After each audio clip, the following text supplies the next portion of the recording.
Hi, everybody. Hello, I'm Ryan. I'm Bethany. And we are Ryan and Bethany Board Game Reviews. And it's here! It's time! We've teased about it. We've talked about it. We've hinted about it. We've promised it. And we don't not have our promises come true. Well, I don't want that, set out in stone. It's also why we don't promise a lot of things.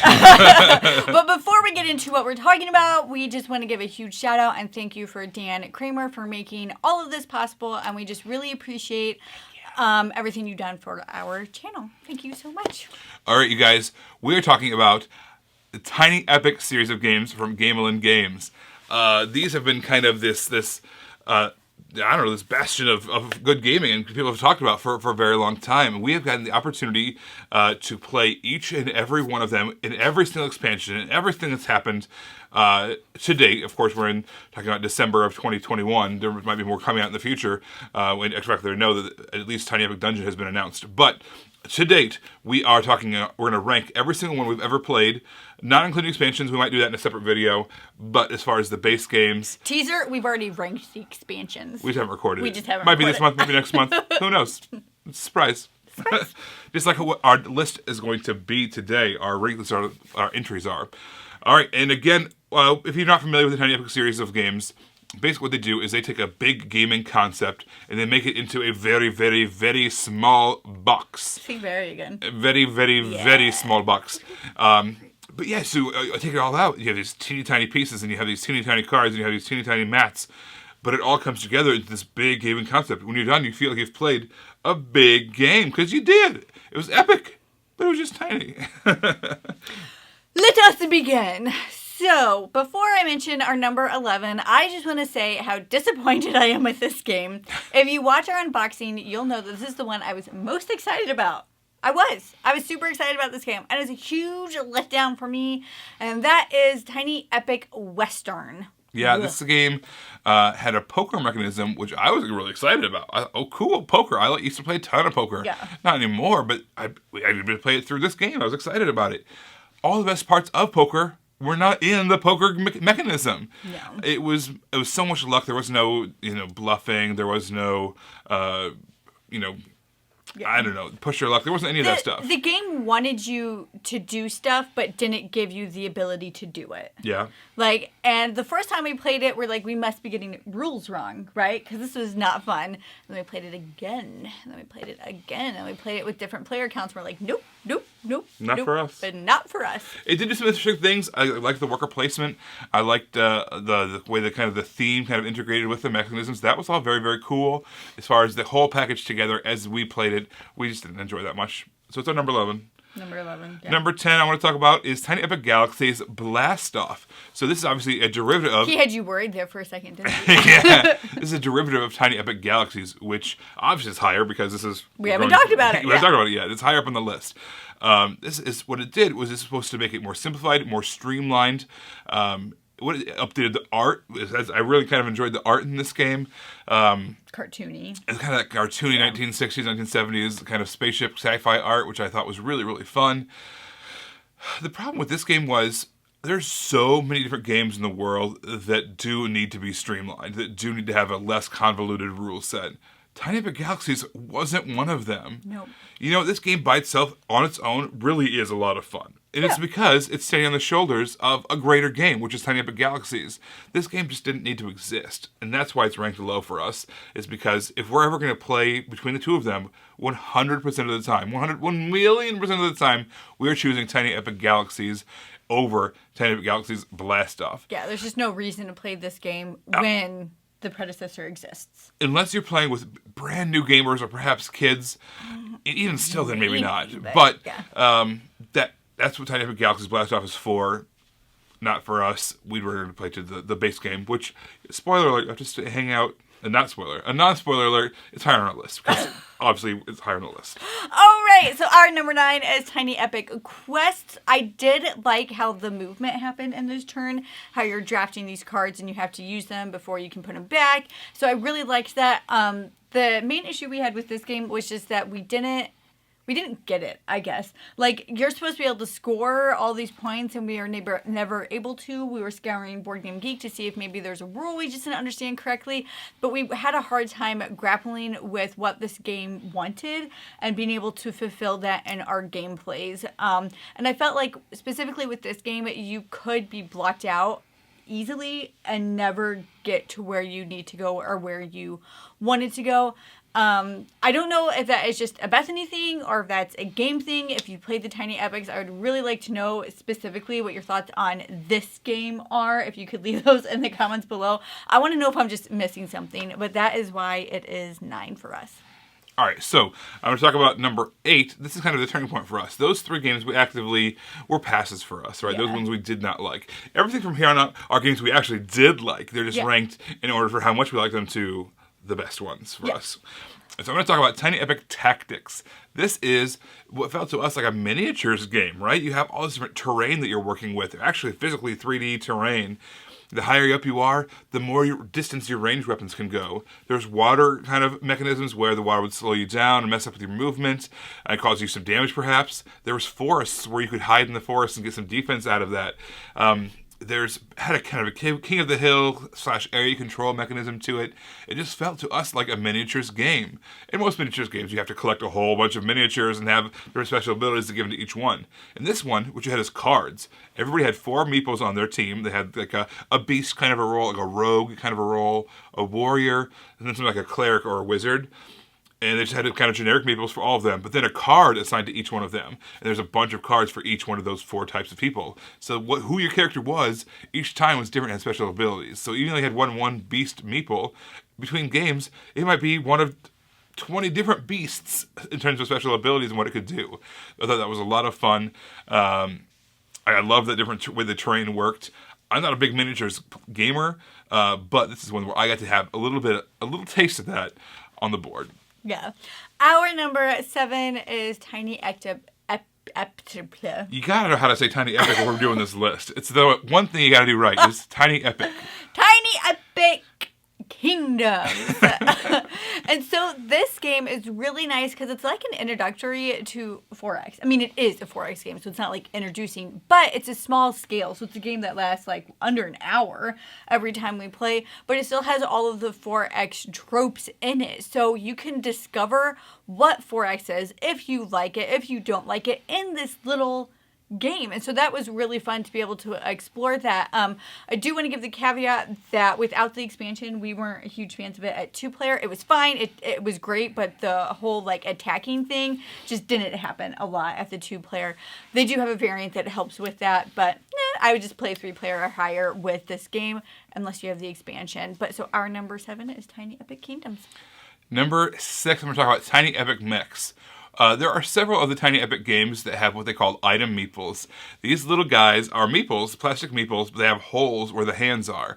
And what you can do is you can snap in all these different weapons and items and shields and all kinds of different things. Anything you can think of, they've made these little plastic molds that you snap in. So it looks like your meeple's holding these items. It is so cool. All right, so Tiny Epic MECHS took that concept up a notch, up to a lot of notches. Not only can you start off with holding all those different weapons, and you have some starter ones, but then you get into these mech suits at a certain point of the game. The mech suits can hold additional weapons and additional things. And there's one big, huge mega mech suit in the middle of the board. Mega mech! And you are fighting for that in the middle of the board. The first one to get achieve all the different prerequisites you need to get to it gets to wear it. And then you're invincible for a little while, or so it seems. You're also a bigger target. So this game, it was just a really great skirmish, battle, arena combat kind of a game with all these cool special abilities and weapons. Each character was different, had their own special abilities as well. That's one of the things that Tiny Epic Games do really, really well, is give you tons of variety. Yeah, every game we've definitely talked about, you have just a ton of variety. So I'm not going to talk about each one of that individually, but again, that happens once again in Tiny Epic MECHS. Lots and lots of variety with the characters. And yeah, battling it out in this arena with wearing these cool mech suits. Very picturesque. I want to take a picture every time I play it. So the next one we're going to talk about is Tiny Epic Defenders, and this is a cooperative game.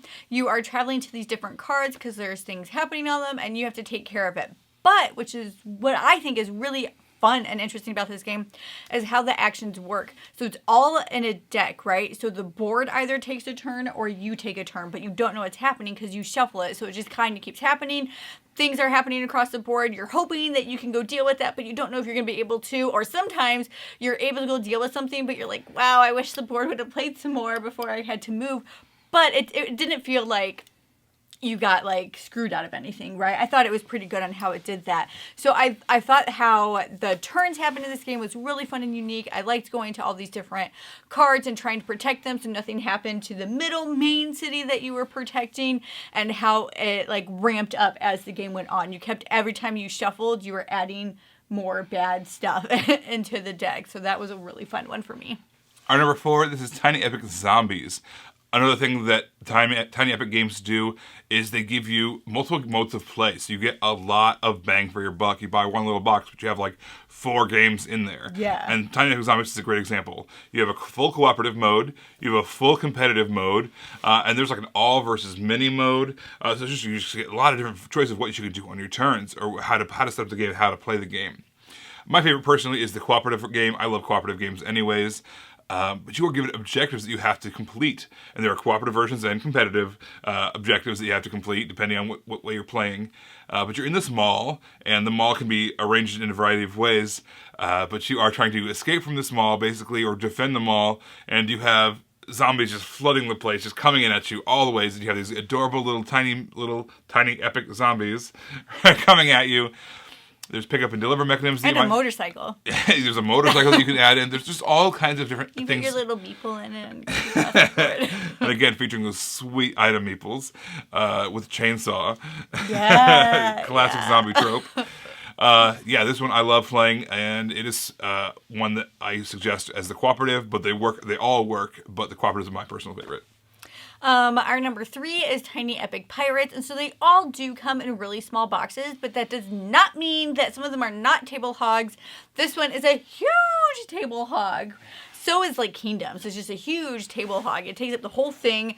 You basically take all the cards and you place them on the table, and then you have these little ships, and they're going across everywhere. At the heart of the game, it's a pick up and deliver game. You're trying to get these spices, and you're trying to deliver them to the different places that want the different, not just spices, but just goods in general. But you can also, there's a little bit of attacking stuff on here because, hello, Tiny Epic Pirates. And so there's different things you can do to get points as you're roaming across these boards. When we played it, it actually really reminded us of Firefly the game, which is a game that we love. We just don't get to the table that much. So it was fun for us to be able to get that same feeling in a game that took less setup, though there still was a ton of setup, less setup, and it played in less amount of time. It's just great when you can get that feeling. You feel like you're getting this huge thing, but it just does not take up that much time. So our number 3 was Tiny Epic Pirates. All right, number 2, we're getting close to the end. Tiny Epic Dinosaurs is what I want to talk about. This is our number 2 game. You are basically farmers, essentially, and you are breeding and cultivating and raising these little dinosaurs. And you are trying to get the best varieties of them. You're trying to ultimately fulfill orders because you're going to send off these dinosaurs to theme parks all around the world. What could go wrong? You know, there's nothing. Absolutely nothing could go wrong. There's not a whole series of movies about what could go wrong when that happens. But it doesn't matter. You're, as the farmers, you're absolved of all blame. You had people sign waivers, I'm sure. But you are trying NDAs and waivers. Yeah. You are trying to corral these different dinosaurs by building fences and barricades, using the natural landscape as well as a barricade. There's 4 different main dinosaurs, 2 of which are herbivores, 2 of which are carnivores, and then you have these kind of purple dinosaurs, which are our unique ones. There's a ton of different ones that all have a unique, different cut little dinosaur meeple, which are super, super cute. The color palette of this game is just really pops off the table. It's like kind of that neon-y, really bright colors going on, which I enjoyed. It kind of had 2 parts to it. It had the order fulfillment part, was you're selling these dinosaurs, but it also had that kind of the action selection part of it, which I enjoyed. It reminded me a little bit of a game like, let's say, Agricola, All Creatures Big and Small, where you're doing a worker placement action to do all your actions, and then using that to kind of raise these animals before you ultimately sell them for money. So that is the game. I thought it was very, very clever, and a game that I'll always play. All right, guys, we've made it. We've reached the top of our list. Before I mention what it is, even though you've already figured it out, I just want to say the last 3 games could have really been in any order for us. We just had to place them in an order in order to talk about them. Right. An order to order, yes. So this really could have been mixed and matched in any way. But our number 1 for today's purposes was Tiny Epic Galaxies. Woo! What a great game. It is. It was, it was actually our first introduction to a Tiny Epic in general. We played this at a game store in Chicago when we were in there. Cat and Mouse, I think it was what the game store was called. They just had it set up and we played it and we're like, ooh, that's fun. We like this. But essentially you're just going to these different planets. You're trying to do things at these planets. There's 2 different things you can do. Sometimes you can just use the action that's on that card, or you can try to gear up to get points. And we found every time we played, we were within 1 or 2 points of each other every time we play. And for me, that's a good sign of an extremely well-balanced game, that you can try to do different things and still end up at a very similar score. And so I like how that happens, how we're trying to do these different things, but we still end up neck and neck every time we play. One of my favorite parts about this game is there's a resource called Culture. What you can do on someone else's turn is you can spend a culture to follow the action they just took. So maybe you want to fly to a different planet, maybe you want to collect some resources, maybe you want to do whatever it was that they did. You can spend culture in order to do that on their turn. So the entire game, on your turn as well as everyone else's turns, you are fully engaged, waiting to see if someone does something that you also want to do, which is just really unique. It's, a lot of games have simultaneous play, so everyone's playing at the same time. Other games have, I take a turn, you take a turn. This combined the 2 in a way that was really, really, really cool. I think it's probably what set this game apart. This is probably the flagship Tiny Epic game, I would say. Yeah. It spun several, obviously another spin-off game, the Tiny Epic Galaxies Blast Off. It has expansions, which we'll talk about maybe in a different video. It even has a ultra Tiny Epic Galaxies micro game. It is the full game in a small little tuck box. We took that to a coffee shop with us recently and played it, and just had a blast. The microscopic dice and resources and everything, so much fun. So overall, we have enjoyed so many of these Tiny Epic games. What a great line of games, and that hope they keep on adding to.